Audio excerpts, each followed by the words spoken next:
Pessoal, vamos recomeçar aqui. Creio que vai ficar bem agora. Então, nós estamos falando sobre algumas coisas, né? A gente começou discutindo um pouquinho dos assuntos que estão no dia a dia, na pauta de hoje, e uma dessas questões foi a questão do aborto, né? Assim, eu entendo, assim, como cristão e também como médico, né? Que quando nós temos a fecundação, ou seja, quando o espermatozoide se junta ao óvulo, né, eu creio que ali já é o momento em que nós já temos a vida sendo gerada, né? Então, eu comentei assim que um dos métodos contraceptivos que tem uma característica abortiva. Oi, Tati. Oi, estamos de volta. Vamos lá. E agora? Como que tá? Eu achei Agora tá a bom. imagem melhor agora. Está me ouvindo bem? Agora tá bom. Tá bom, agora o som tá perfeito. Pra mim tá legal. Aquela hora tava. Sabe quando fica aquele som metálico assim picando? Sim, sim. Aí eu falei, rapaz, nessa hora eu queria saber ler lábios. Mas continua falando aí sobre essa questão do aborto, do DIU, porque é impressionante a quantidade de pessoas que têm interesses nessas informações, né? Eu estava dizendo que pela manhã eu fiz uma live lá com a Solange, né, lá em Angola. Rapaz, mas é impressionante assim a quantidade de perguntas, de questões, né, que o pessoal levanta. E nos aconselhamentos, assim, doutor Aldri, é impressionante o contingente de pessoas que teve algum tipo de envolvimento direto ou indireto na questão do aborto, né?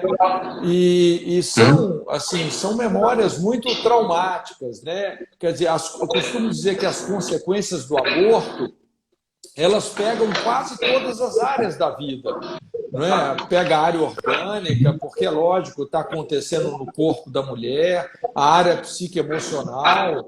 Rapaz, eu já atendi casos, doutor Aldo, por exemplo, você vê que loucura, né? A mulher foi fazer aborto e acabou sendo estuprada pelo médico no processo de fazer o aborto.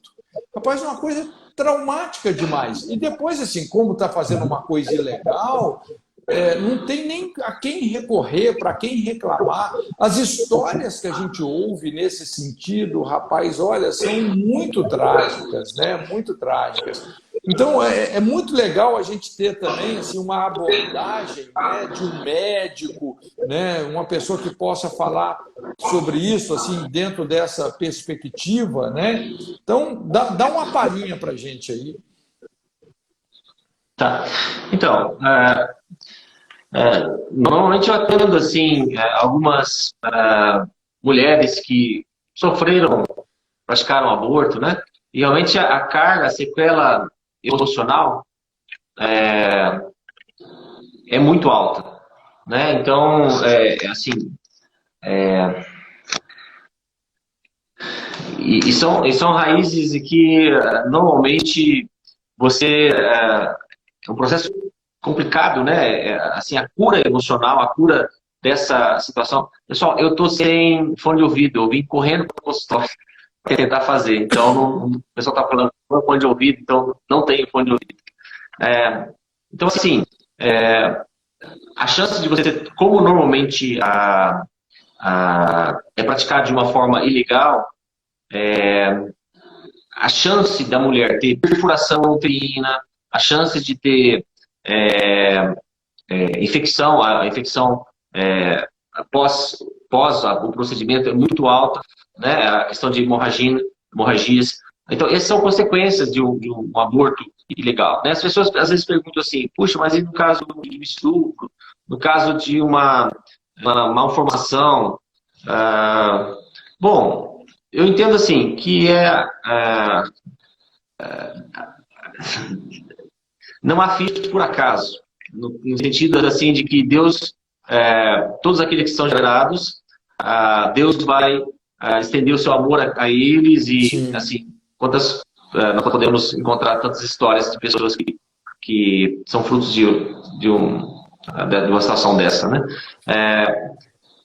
Eu entendo assim que nós devemos combater de toda forma, como cristãos. Não existe possibilidade de você compactuar com o aborto, né? Mesmo quando há doenças, por exemplo, a criança com anencefalia, né?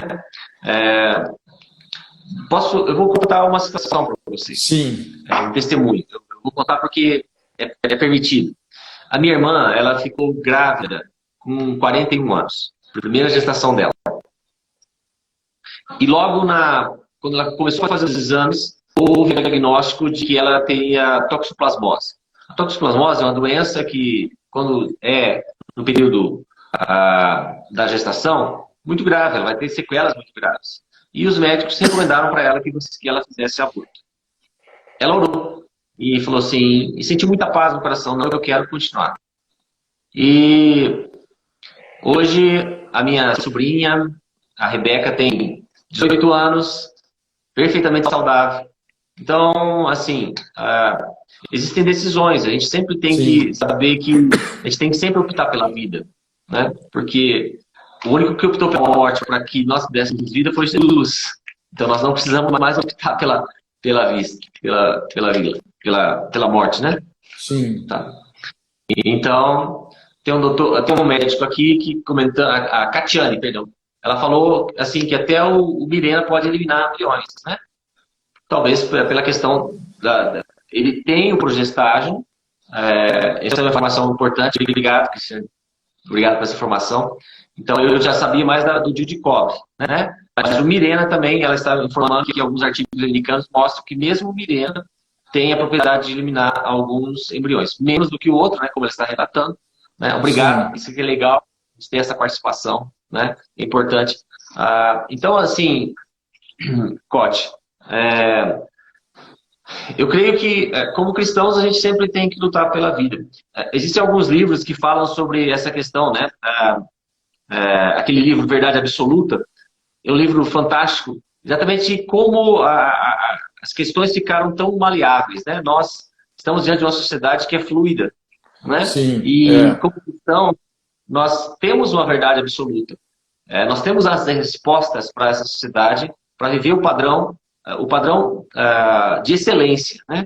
E se nós cristãos nos compactuarmos com algumas situações, infelizmente nós vamos caminhar para realmente uma situação drástica.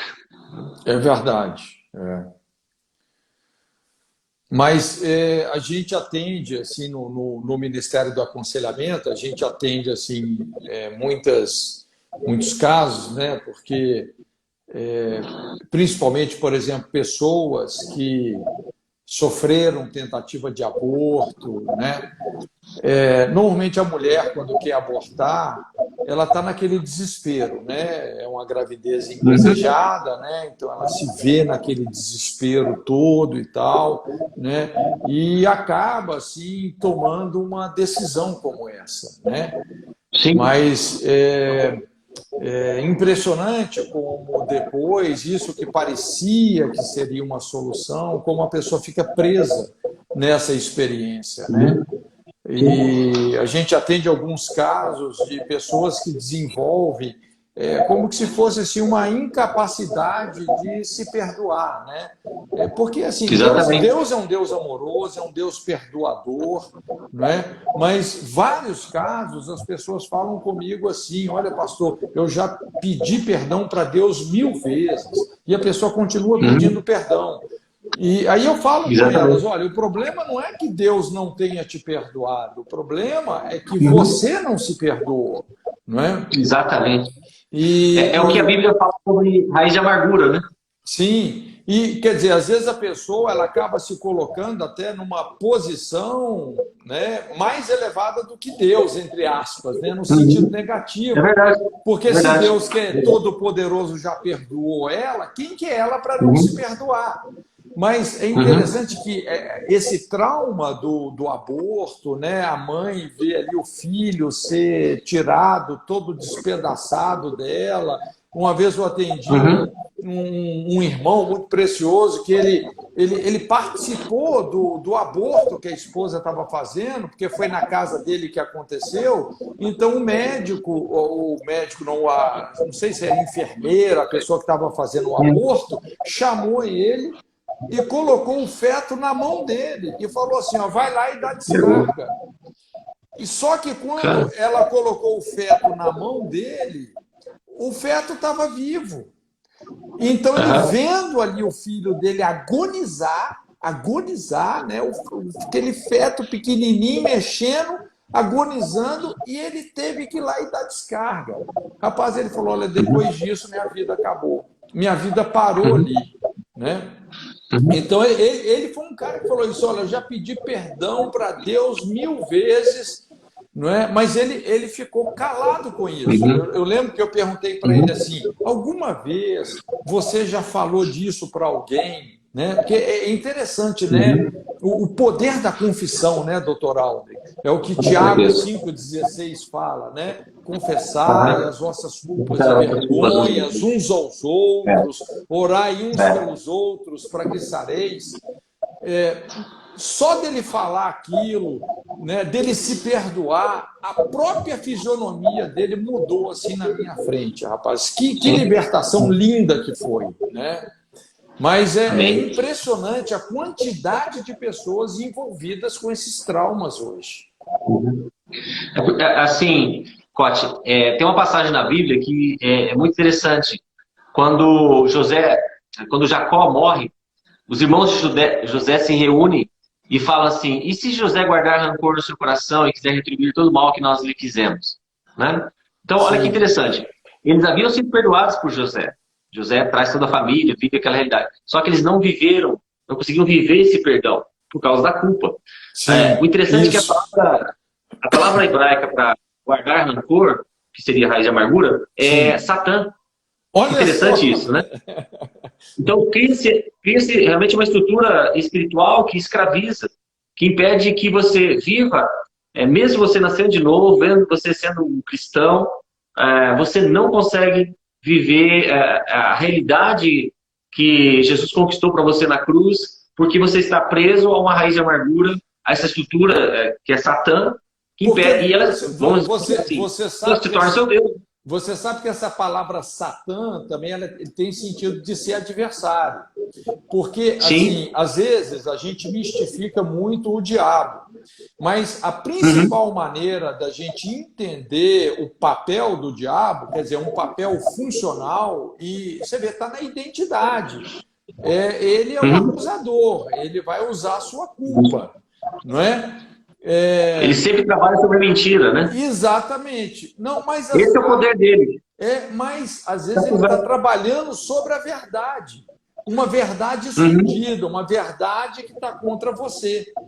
Entende? Porque no tribunal de Deus, ele vamos dizer assim, eu costumo dizer, acho que para entender melhor, pensa num tribunal, né? Você tem um advogado de defesa que está defendendo a pessoa que está sendo acusada, que é o réu. E quem que seria o advogado da vítima, né, zelando pela lei? É o promotor de justiça. Entende? Então, o diabo, no fundo, ele é um advogado da vítima. Ele tem esse papel de tentador, que ele engana a mente, mas no tribunal de Deus, por exemplo, lá em Gênesis 4, quando aconteceu lá o primeiro crime, Caim assassinou Abel, você vê, olha o que Deus fala ali para o Caim. O sangue do seu irmão está clamando a mim desde a terra. Quem que é a voz do sangue da vítima? Não é? É o acusador. Então, está tendo um julgamento. Deus falou, está tendo um julgamento, o promotor de justiça está apresentando aqui evidências. Sangue, tem DNA, tem evidências contra você. Não é? Então, assim, é uma coisa interessante. Enquanto a pessoa ela não confessa, ela não expõe, a culpa vira um adversário. Então, a pessoa nunca se sente perdoada. Agora, quando ela Exatamente. está disposta a se expor, se humilhar, deixar a verdade vencer, dizer uma verdade que vai contra ela mesma, aí o sangue de Jesus é glorificado. Aí a cruz de Amém. Cristo é glorificada. Amém. Amém. E é tão interessante isso, porque, assim, se nós formos pensar na nossa mente assim, de uma forma simples, nosso inconsciente, lá o nosso banco de dados, sistema límbico, né, ele funciona a uma velocidade de 400 milhões de bits por segundo.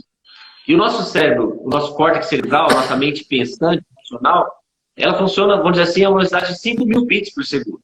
É por isso que você pode ler, você pode, às vezes, declarar, não, eu já pedi tantas vezes perdão, a minha mente racional diz que estou perdoado. Mas se aquela informação que está armazenada lá no seu inconsciente continua lá, ela que continua a contar como você vai funcionar. E é por isso que, quando o apóstolo João fala, o perfeito amor lança fora todo medo, é essa questão de você, quando você confessa, quando você recebe essa injeção do perfeito amor, da realidade de quem você é, né?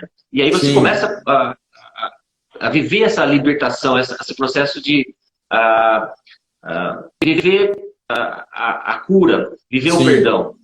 E a grande maioria de nós hoje, infelizmente, nós, como cristãos, nós não conseguimos viver essa realidade do perdão, né? Às vezes nós continuamos... Olha só que interessante, doutor Aldo, porque são duas coisas diferentes. O perdão dos pecados e a remoção da culpa. O princípio para o perdão dos pecados é o arrependimento. O que é o arrependimento? É a decisão de não fazer mais. Puxa, Deus, eu não quero fazer isso mais, eu me arrependi, me perdoa. Deus te perdoou. Agora, você lidar com a remoção da culpa é um outro princípio. Tiago 5,16, você vê que o ponto, ele não está falando de perdão de pecado. Ele está falando de lidar com culpa, com vergonha. Não é? É essa confissão, né? Quando você se expõe. É igual, por exemplo, vamos dizer, né? Vamos dizer que eu te tratei mal numa certa situação. Te tratei mal, te ofendi. Eu chego para Deus e falo, Deus, me perdoa, arrependi do que eu fiz. Deus me perdoou. Mas quando eu encontro com você, se eu não consertei isso, a minha consciência vai me atormentar. Então, quando eu chego para você e falo, puxa vida, doutor Aldo, daquele dia, te ofendi, estou arrependido, me perdoa. Não, pode, você está perdoado. Aí acabou a coisa. Acabou. É verdade. Você removeu... né, toda essa bagagem de obras mortas que sobrecarregava a consciência. Né? Exatamente. Então, são princípios distintos, né? Perdão e cura. E é tão interessante que quando isso acontece, normalmente você vê que parece que sai um peso do seu coração, né? É verdade. Porque tem um ditado que é até da medicina, né, que fala assim: quando você cala, o corpo fala. Quando você fala, o corpo sara, não é? Porque exatamente. Quando você cala, não é? Quer dizer, você está escondendo aquilo, não tem transparência. Por mais que você tenha se arrependido, você fica debaixo desse Satã. Você fica debaixo dessa culpa. Agora, quando você fala e expõe aquilo, é impressionante. Esse é o princípio para sermos curados. Aí, aquilo está resolvido, não é? E nós experimentamos uma libertação tremenda. É interessante, Cote, você falar isso, porque, assim, muitas pessoas, em vez de... Vamos colocar assim, em vez de explodir, elas implodem. Desse jeito. Né? E você sabe qual é uma das doenças que mais tem aumentado? Doenças na tireoide. Porque você engole tanta... Aquela questão de engolir tanto sapo. Sim. Porque um dos órgãos mais afetados... É uma coisa interessante. Às vezes a gente pensa assim, não tem relação. Eu creio que tem relação, sim. Né? Porque eu até vi essa questão esses dias que você publicou sobre a questão se a fé mexe na imunidade. É claro que ela mexe na imunidade. Isso é uma coisa que não tem nem discussão, né? Vários pacientes assim que fizeram vários estudos, pacientes que tinham com câncer, ou mesmo com uma cirurgia cardíaca, pacientes que oravam, pacientes que tinham esperança, a recuperação deles era muito mais rápida do que pacientes que não tinham esperança, que não tinham fé. Era algo assim que normalmente tinha complicação, tinha processo infeccioso. Quando você tem, várias vezes, eu tenho buscado estudar bastante sobre essa área, né? Quando nós achamos que a nossa vida é limitada somente à matéria, se você for olhar para a física quântica, você vai olhar que matéria é composta de 3 partes. Massa, energia e informação. E a massa é aquilo que é visível, que é palpável, que é mensurável. É uma bilionésima parte da realidade. A informação, ela dá uma direção para a energia e isso tem um efeito na massa. Quando Deus diz, haja luz, houve luz. Então, ele deu uma informação, a energia faz um processo, né? Então, assim, quando nós começamos a entender exatamente o poder daquilo que nós proferimos, aquilo que nós conseguimos verbalizar, colocar para fora, isso traz um equilíbrio fantástico para o seu organismo. Primeiro, porque você consegue fazer com que essas amígdalas cerebrais desarmem, né? Elas são o hub de sobrevivência. Então, se você tem esse processo de estar só implodindo, só engolindo sapo, o que vai acontecer? É como se ela sempre estivesse com uma mensagem: perigo, perigo, perigo, perigo. O seu organismo vai funcionar desse jeito.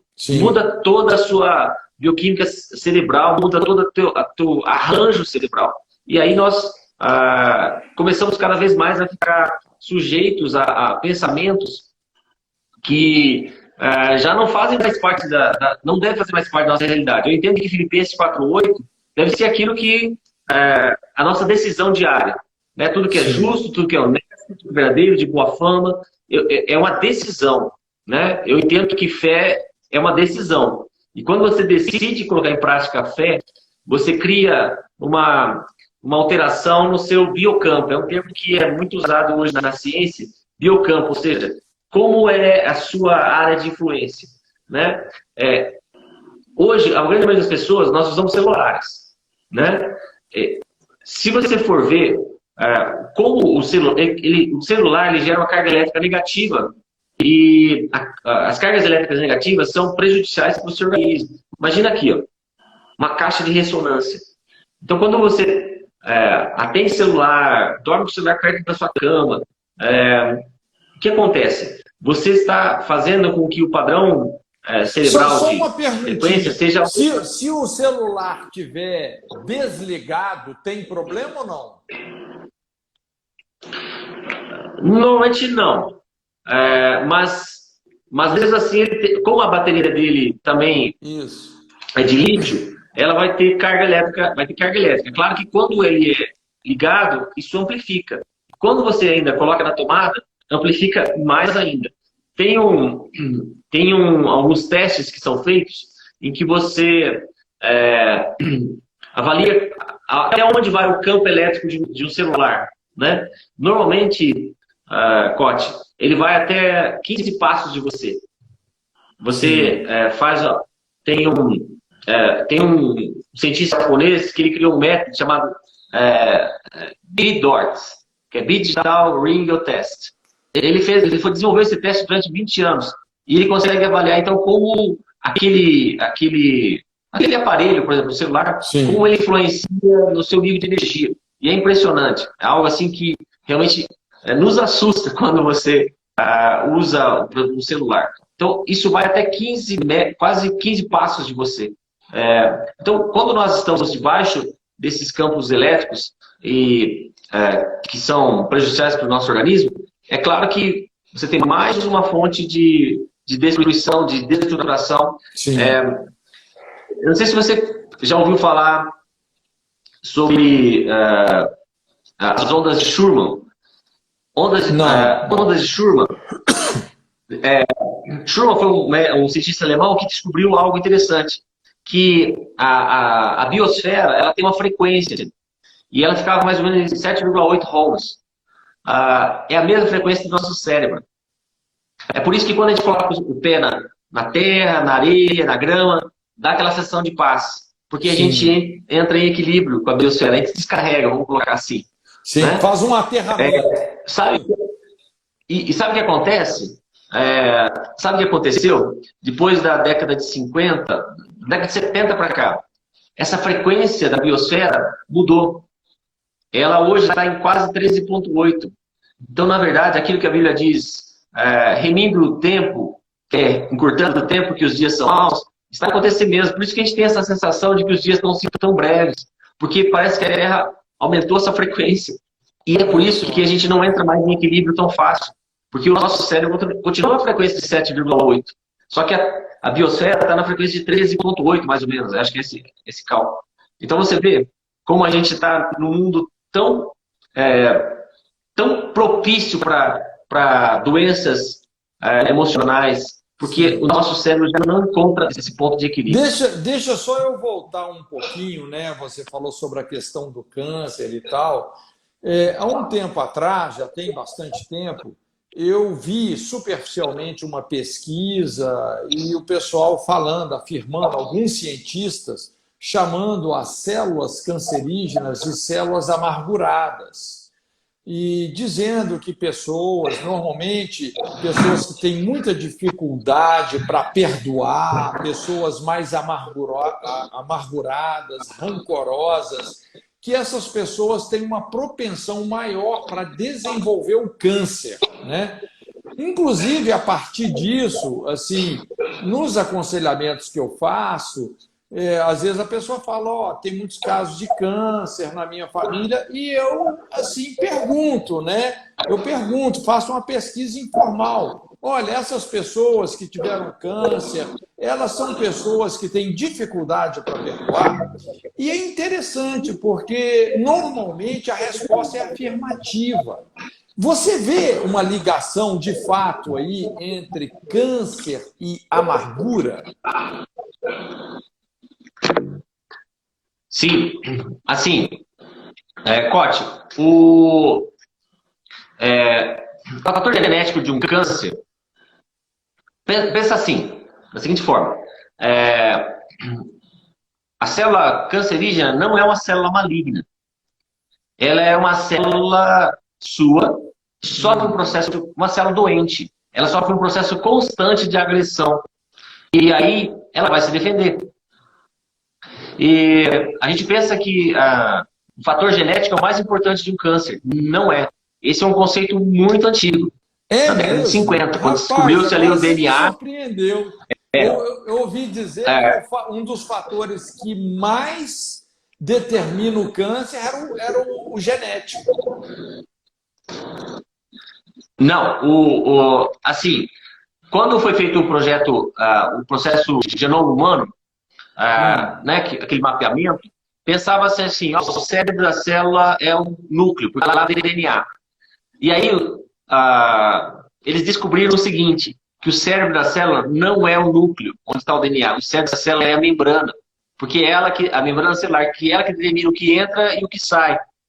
E assim, quando você começa a olhar também para a célula, você vai olhar que a maioria das doenças são consequências de mitocondriopatias, as doenças crônicas. Mitocôndrias são as unidades de energia, de respiração da célula, elas produzem ATP. O que vai acontecendo? Se você tem uma membrana celular que está sendo constantemente agredida, né? Então hoje o nosso tipo de alimentação é horrível, nós fazemos uma alimentação inflamatória, nós não fazemos normalmente o jejum, que vai ajudar esse processo de detoxificação, e o fator emocional. Assim, alguns estudos mostram que sempre antes de um câncer ou de uma doença autoimune, existe um gatilho emocional. Existe um gatilho emocional. Né? Eu tive uma paciente que foi muito interessante essa história. Ela não tinha nenhum histórico de câncer na família. E em 2014, ela teve uma briga terrível com o pai dela. E ela, um dia, estava 6 meses depois, ela começou a se palpar e notou que tinha um carocinho ali. Foi no médico, aí havia um tumor de mama. Ela fez todo o tratamento, toda quimioterapia, rádio, tal, certinho, foi curada. Entrou em remissão. 2018, ela teve uma briga terrível, terrível com o marido. Na primeira vez, quando ela teve o CA, o câncer de mama, ela começou a ter acne. Sabe o que aconteceu logo depois dessa briga com o marido? 3 dias depois, ela começou a ter acne. E aí sabe que ela falou assim? A doença voltou. E havia voltado. E voltou pior. Ela voltou com metástase. Então, só para você entender como o fator emocional é algo violento. Então, assim, pelo menos 2 anos antes de um câncer ou de uma doença autoimune, há um gatilho emocional. Então, assim, o fator genético, a genética é o gatilho. Mas o que aperta o gatilho é o estilo de vida. E nós hoje estamos normalmente não vivendo o estilo de vida, mas estilo de morte. E aí, por isso que quando você começa a mudar, assim, mudar o histórico que é na sua família, né? A questão da alimentação, a questão de como você reage às circunstâncias. Sabe uma coisa interessante, Cote? Que acontece? Por exemplo, uma pessoa que tem um quadro de hipertensão, ela vai ao médico, o médico afere a pressão, fala assim, você está com hipertensão, ele pede os exames, e aí os exames mostram ali o colesterol alterado, a glicose alterada. Ok, o médico fala para ela assim, você tem que tomar um antihipertensivo, um medicamento para baixar a glicose, regular o colesterol, faz atividade física, muda a sua alimentação. E a pessoa faz tudo isso, só que ela continua reagindo ao estresse da mesma forma. Ou seja, hoje sabe-se que o principal gatilho para estresse não é obesidade, não é sedentarismo, não é tabagismo. O principal gatilho para infarto é estresse. Então, se você continua reagindo ao estresse da mesma forma, provavelmente vai acontecer com que você possa ter o gatilho de infarto armado. E é normal, encontro vários pacientes assim casos, né?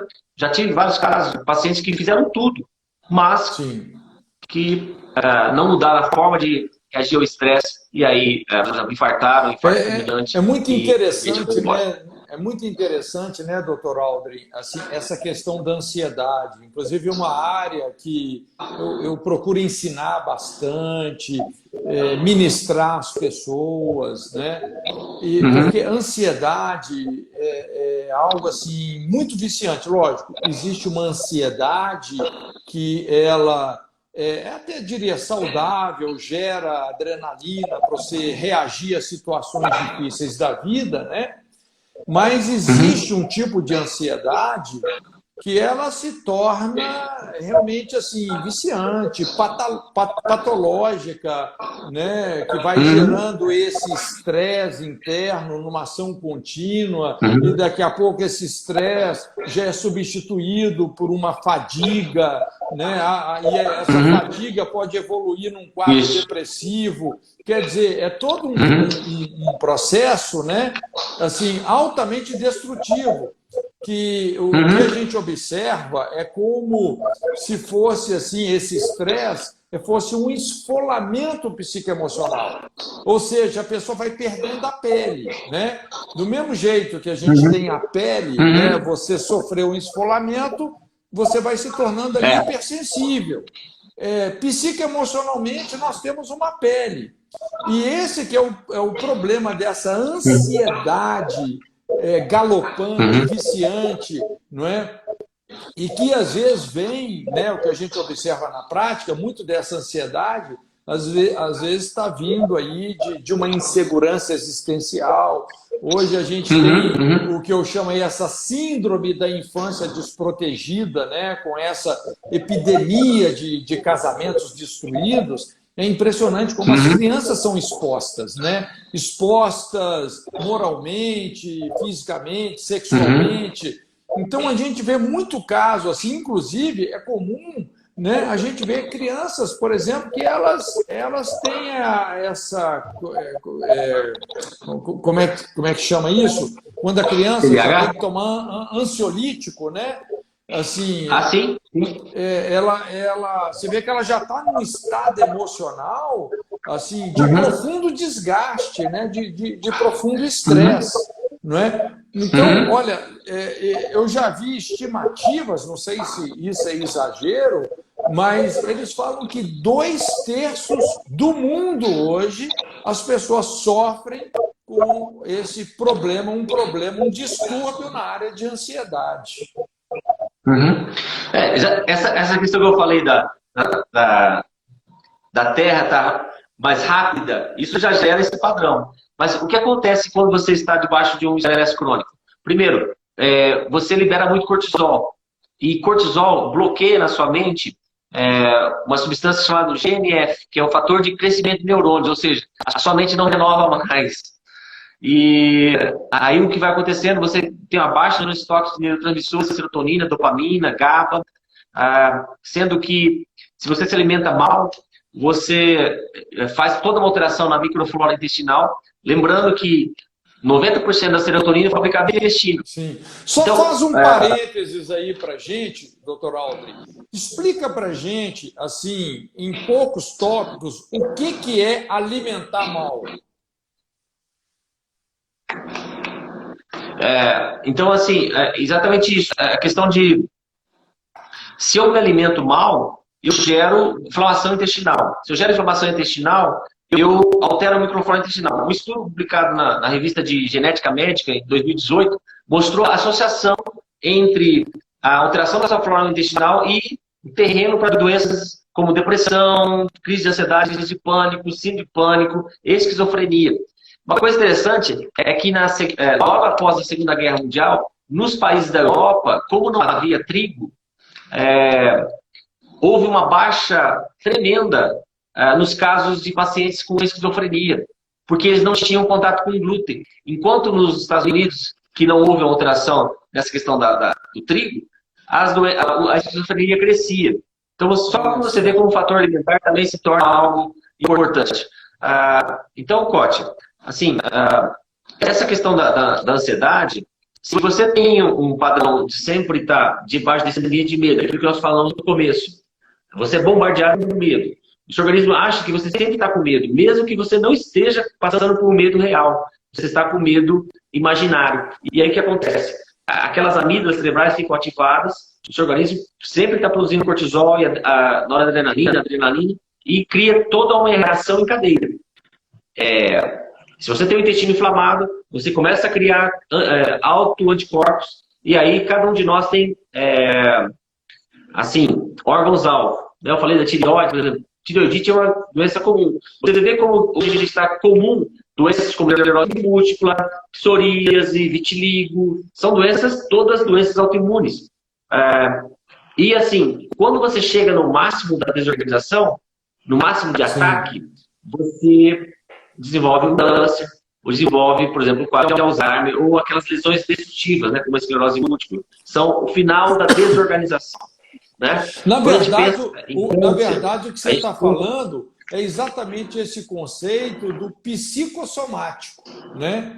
Quer dizer, são desordens da alma, né, da vida emocional da pessoa que acaba aflorando organicamente, não é isso? Exatamente. É por isso que, quando eu falei naquela questão de massa, energia e informação, o tipo de padrão de informação que você está aceitando e que você está vivendo, se você vive aquilo que nós falamos lá, você estava falando no salário, e conhecereis a verdade vos libertará. Sim. Quando você começa a viver esse padrão da verdade, isso é libertador mesmo, porque isso traz cura para o seu corpo, né? Você traz restauração, traz equilíbrio, porque há um caos. E aí a gente... tem uma paciente aqui comentando, olha que interessante, por exemplo, tem depressão. Quando alimento com açúcar e farinha, volta as dores articulares. Olha só.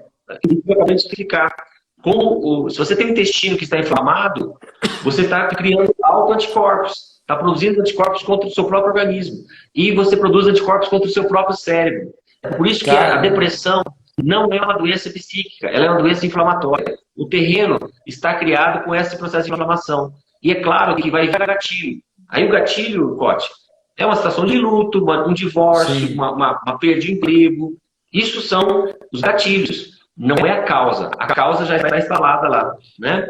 Então, ela mesma a alimentação que ela faz, ela já sente sintomas nas articulações, porque o organismo dela está cheio de autoanticorpos, né? Então, quando nós começamos a mudar esse terreno, você começa, então, a não tratar somente o sintoma. Você vai lá na causa, você procura regenerar toda essa bioquímica cerebral. Quando você regula cortisol, quando você regula esses hormôniozinhos de estresse, o que acontece? Você ativa novamente a produção de neurotransmissores, ativa novamente a produção de neurônios, e aí você permite com que, se você começa a viver, vamos dizer assim, você é bombardeado, você é encharcado da palavra do céu, daquilo que é a realidade que você já tem disponível, você começa a tomar posse disso, aí esses neurônios começam a crescer assim, a informação dos céus aí, e aí você consegue sair dessa situação. As pessoas perguntaram aqui, fibromialgia. Fibromialgia é uma doença, uma mitocondriopatia. É uma doença causada pela mitocôndria com atividade muito baixa. E aí o que acontece? Você vai ter dor, né? É por isso que é tão paradoxal assim. Quando você faz atividade física, as dores melhoram, porque aumenta a produção de ATP. É por isso que o Cote sempre está fazendo a sua atividade física. Isso. Os ATP são as reservas de energia. Seria isso? O ATP é adenosina trifosfato. É a unidade de energia da célula, assim, que o nosso organismo produz. Tudo que você come é para produzir ATP, vamos de uma forma simples assim, né? Então, quanto mais você se alimenta com os alimentos que Deus cria, o que acontece? Você dá os nutrientes necessários para isso. Você dá os minerais, as vitaminas, as coenzimas que fazem com que o processo seja ativado. Então, dá uma dica bem prática para a gente sobre esses alimentos, como a gente, assim, uma dieta saudável, uma coisa bem prática, assim, pontua para a gente, doutor Aldrin, em termos de nutrição, também a questão da hidratação, sono, assim, a gente já está indo já para o final da live, né? Assim, pontua algumas coisas para a gente poder, vamos dizer, ter subsídios para uma reeducação nesse sentido. Olha, eu falei assim, eu falo assim, até no curso lá que eu gravei sobre estresse e saúde, né? Que está disponível na plataforma normale.com. Uma das coisas que eu falo muito é sobre alimentação, porque exatamente é o terreno para que você possa começar a mudar essa realidade. Então, assim, eu já sugiro, elimine 3 brancos. Elimine açúcar branco, elimine a farinha branca, farinha de trigo branco, elimine o sal branco. Você eliminando esses 3, o seu organismo já começa a passar por um processo de detoxificação. Além disso, você já começa a melhorar, primeira coisa, tem que melhorar a sua saúde intestinal. Você tem que limpar seus intestinos, tem que fazer com que o seu intestino volte a ficar equilibrado. Como você faz isso? Você tem que ingerir probióticos e fibras. Qual que é a melhor fonte? Assim, o que eu consumo todo dia? Kefir. Todo dia, eu e minha esposa faz kefir. Você pode usar kombucha. Qualquer alimento que é fermentado tem probióticos, mas os melhores são kefir e kombucha. Então, fazer ingestão disso é ótimo. Você, às vezes, compra cápsulas de probióticos prontas, mas você pode fazer isso com kefir, é barato e é muito saudável. Interessante que esses dias, você sabe quais são os países que menos foram, o índice de infecção pelo coronavírus foi mais baixo? O kefir é uma cultura, é um alimento milenar. E ele é normalmente originário da região do Cáucaso. Então, os países como a Rússia,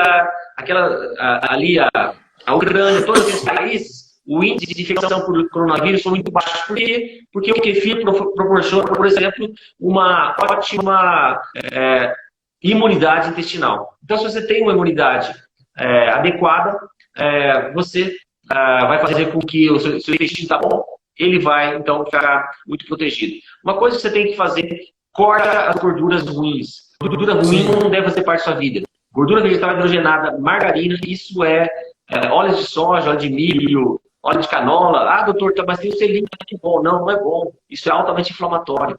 Então, você tem que ingerir as gorduras boas. Uma delas é azeite de oliva. Quais são as frutas que têm mais fibra, que são melhores para o intestino? As frutas que são melhores para o intestino. As gorduras? As melhores gorduras. Das melhores. As melhores frutas para o intestino que tem mais fibra. Fruta que tem mais fibra. Quais são? Ok. Olha assim, as frutas mais anti-inflamatórias são as frutas vermelhas. Então, são as berries. Essas são as frutas que têm maior potencial anti-inflamatório, porque o nível de antioxidantes delas são muito altos. Então, assim, se você ingerir isso, tá bom. Uma fruta que é muito boa, assim, é importante você sempre ingerir as frutas da estação. Isso é algo muito interessante, porque elas são mais baratas e elas trazem para o seu organismo aquilo que é necessário para aquela estação. Mas as frutas, vamos dizer assim, as pessoas se perguntam, mas eu posso comer fruta à vontade? Você tem que tomar cuidado não com a quantidade de fruta, quantidade de frutose. Essa é a questão. Nós podemos ingerir, assim, se você quiser ter uma nutrição saudável, até 25 gramas de frutose por dia. Por exemplo, um limão tem meio grama de frutose. Então você pode fazer suco de até 50 limões. Uma goiaba, que tem uma quantidade muito alta de fibra, tem 2 gramas de frutose. Então você pode comer goiaba uma quantidade um pouquinho maior. Um copo de morango vai ter 4 gramas de frutose. Então, só para você ver. As pessoas perguntam assim, e a banana? Entendi. Eu posso comer banana?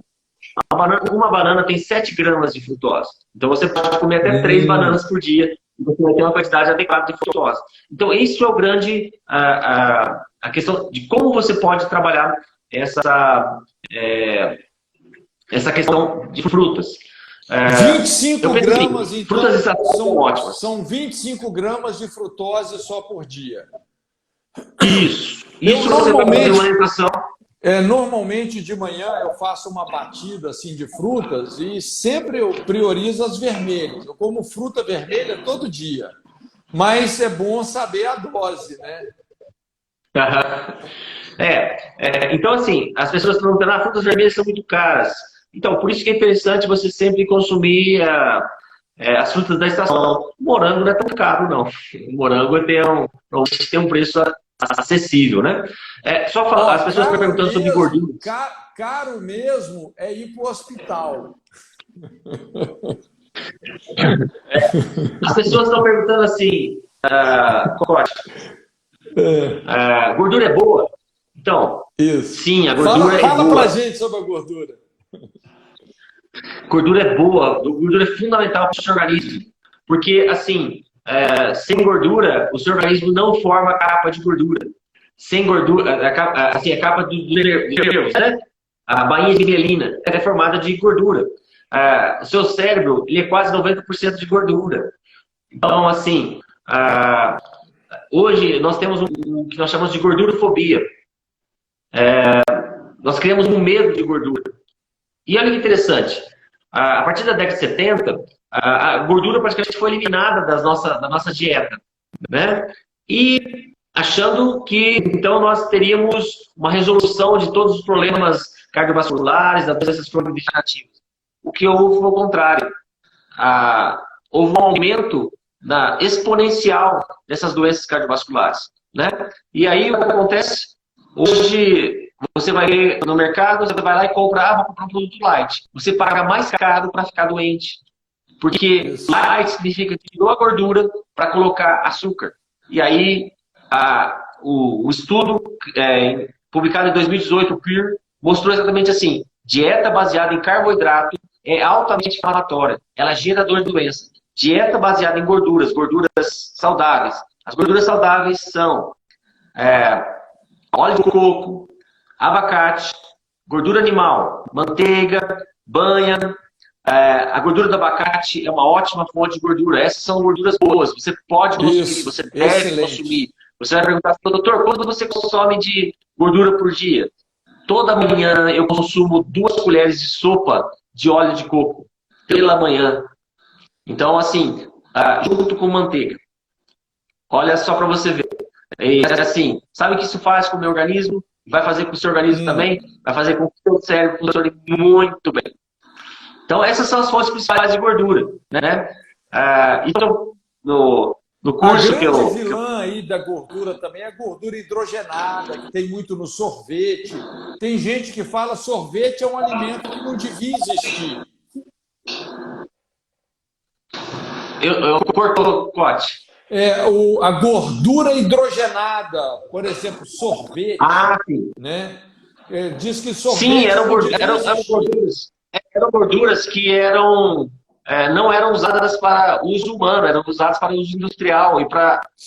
E aí o que acontecer, como elas perderam o mercado, elas migraram para a alimentação humana. E aí causou essa destruição, porque a gordura hidrogenada, ela destrói, elas criam um processo que a gente chama de peroxidação. Elas destroem a membrana das células. Lembra que eu falei? O cérebro da célula é a membrana. Então, se destruiu a membrana, você perde a funcionalidade da célula. E é por isso que cada vez ficamos doentes muito mais rápidos, né? Então, assim, o curso o pessoal está perguntando assim, é narvale.com, chama-se Estresse e Saúde. Eu lancei o primeiro. Daqui a um mês, mais ou menos, a gente vai lançar o segundo, que fala sobre toda essa questão. Eu coloquei assim, eu sempre tenho que olhar para Jesus. Olha para Jesus, sempre olha para Jesus. O jeito que Jesus fazia é o melhor. E Jesus se alimentava muito bem, Jesus fazia atividade física, dormia, tomava água, fazia jejum. Então, quando nós olhamos para Jesus, eu falo sobre tudo isso nesse curso, né?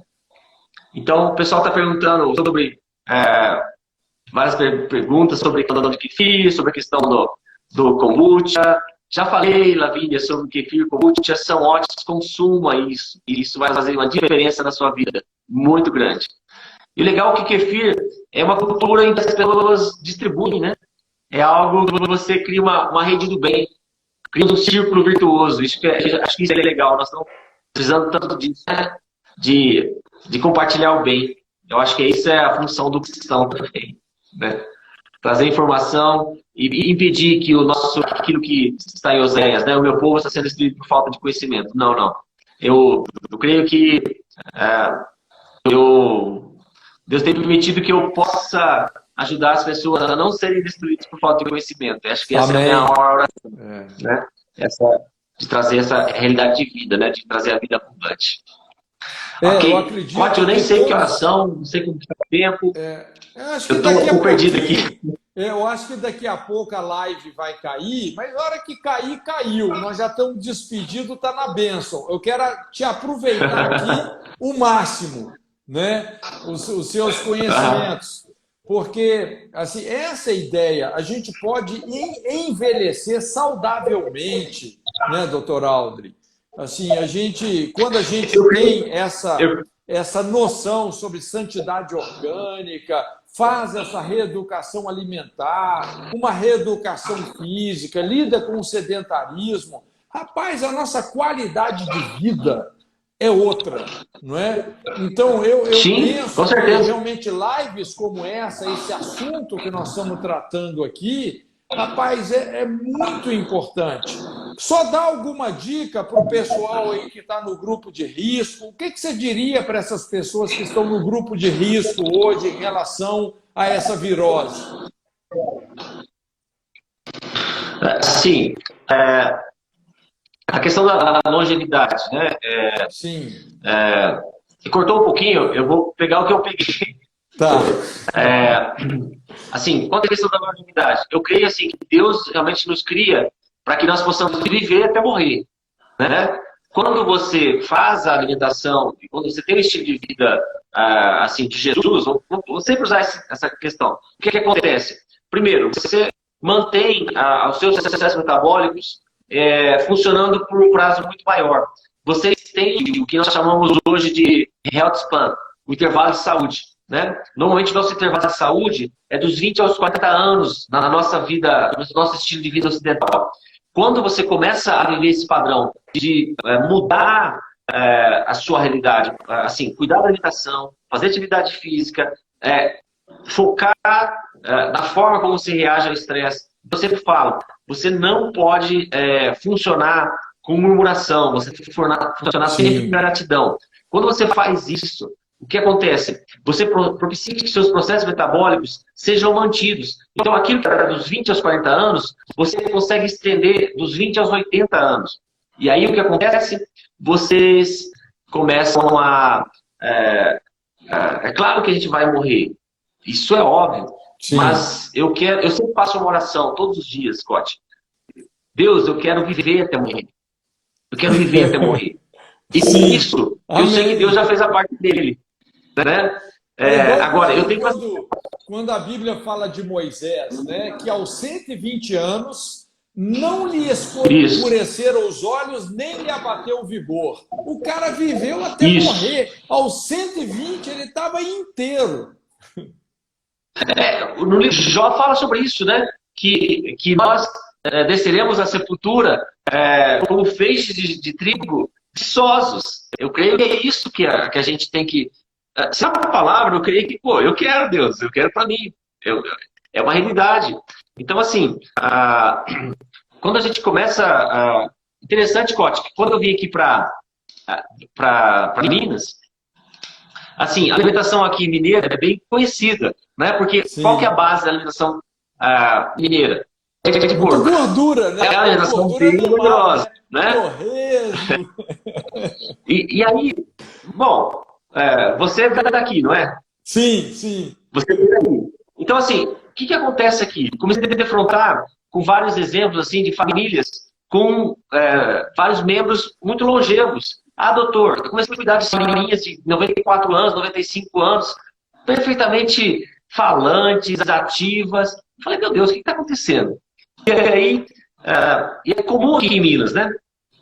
Vários casos assim de pessoas, de todas as famílias, normalmente tem uma pessoa que vive muito tempo. E aí você vai investigar, a base dela é farinha de trigo, gordura de porco, a banha de porco, e começam a viver essa qualidade. Trabalhavam muito, aquela vida familiar, aquela vida simples. Tranquila. Exatamente, nós perdemos esse padrão.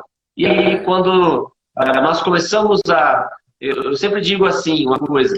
O que eu posso comer? Eu mais ou menos falo assim, em 3 palavrinhas, em 4 palavrinhas, o que a sua avó comia? É mais ou menos isso que você deve comer. Né? Porque, excelente. Tirar o industrializado, né? O alimento industrializado, isso, rapaz, né? É que é o veneno do negócio, né? É verdade. As pessoas estão perguntando assim, qual o melhor kefir? Em casa nós consumimos mais kefir de água, né? Nós achamos mais interessante, porque muitas pessoas vão ter hoje já alergia à proteína do leite, então, assim, quanto menos fatores de agressão puder ter, melhor, né? Então, nós consumimos o kefir de água. Não que você não possa consumir o kefir de leite, mas o kefir de água eu acho mais interessante, é o que nós consumimos em casa. Né? Normalmente nós batemos com suco, fazemos alguma outra coisa assim, mas nós consumimos todos os dias. Né? Assim, Cote, você vai perguntar assim, e ficar doente? Cara, é muito raro a gente ficar doente. Não é que você não possa ficar doente, mas a chance de você ficar doente diminui muito e é claro que a sua recuperação se torna muito mais rápida. Né? Sim. As pessoas às vezes perguntam sobre a questão do mel. Foi uma pergunta aqui.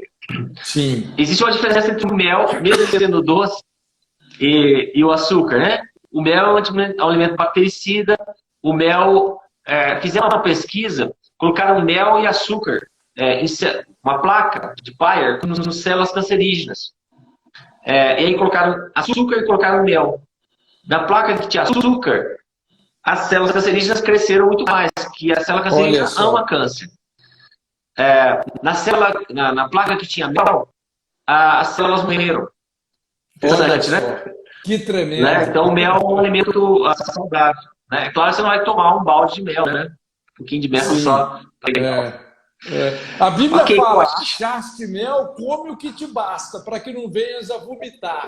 Né? Lembra Verdade. desse provérbio? Achaste Exatamente. mel,